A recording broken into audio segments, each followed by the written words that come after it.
আৰু ফ্ৰেণ্ডছ মই বনাবলৈ ওলাইছোঁ মাগুৰ মাছ আৰু আলুৰ জোল।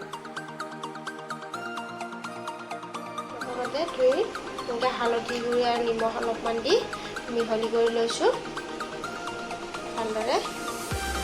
তাৰপিছত মই অলপমান ফ্ৰাই কৰি ল'ম। চাই থাককচোন ভিডিঅ'টো। এতিয়া মই কেৰাহীটো বহুৱাই দিছোঁ। তেলখিনি গৰম হৈছে। মই ৰিফাইন তেল ব্যৱহাৰ কৰিছোঁ। তেলখিনি গৰম হৈছে। এতিয়া মই মাছখিনি দি ল'ম। মাছখিনি অলপমান ফ্ৰাই কৰি ল'ম। মাছখিনি ফ্ৰাই হ'ব দিছোঁ। মই ইয়াত দিম এতিয়া পিঁয়াজ দিছোঁ মই 3টা মিডিয়াম চাইজৰ, আৰু এয়া দিছোঁ মছলা, ধনিয়া পাত দিছোঁ, তাৰপিছত শুকান জলকীয়া দিছোঁ মই 2টা, এয়া আলু দিছোঁ এটা। আলুটো মই এনেকৈ কাটি লৈছোঁ। অলপমান আদা নহৰু দিছোঁ, আৰু এয়া আছে বিলাহী। তেলটো মই কমাই দিছোঁ ভালদৰে হয়।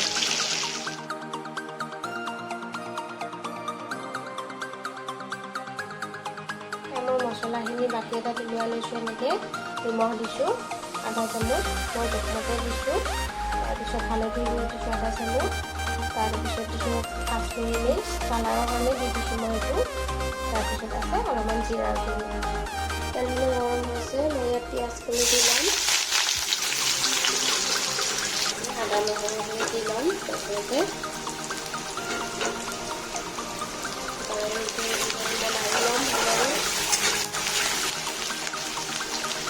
মই মছলাখিনি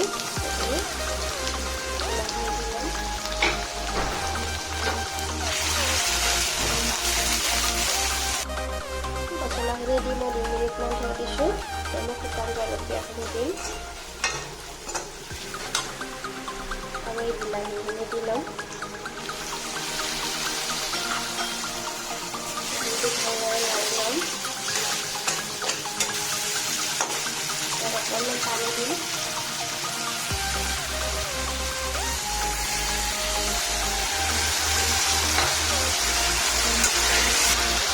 মই ইয়াত দিম আলুখিনি।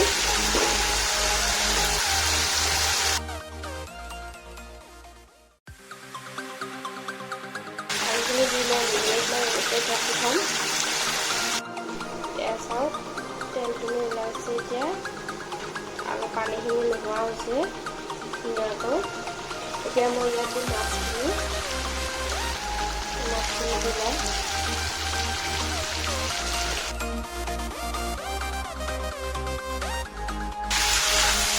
ভালদৰে লাৰি ল'ম।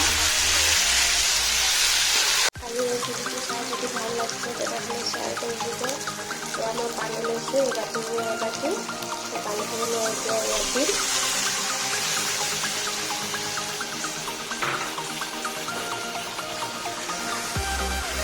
পানীখিনি দি মই অলপ সময় তাতে ঢাকিব দিম।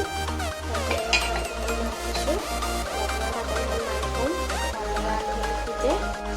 এতিয়া মই ঢাকনিখন যেতিয়া চাইছোঁ পানীখিনি নোহোৱা হৈছে, পানীখিনি ভালদৰে সিজি গৈছে মোৰ। এতিয়া মই ইয়াত অলপ পানী দিম।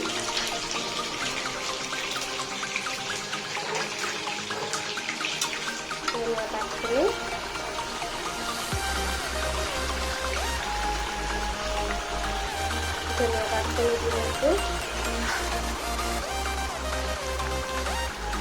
আজি এই ৰেচিপিটো চাই কেনেকৈ কমেণ্ট কৰি জনাওক।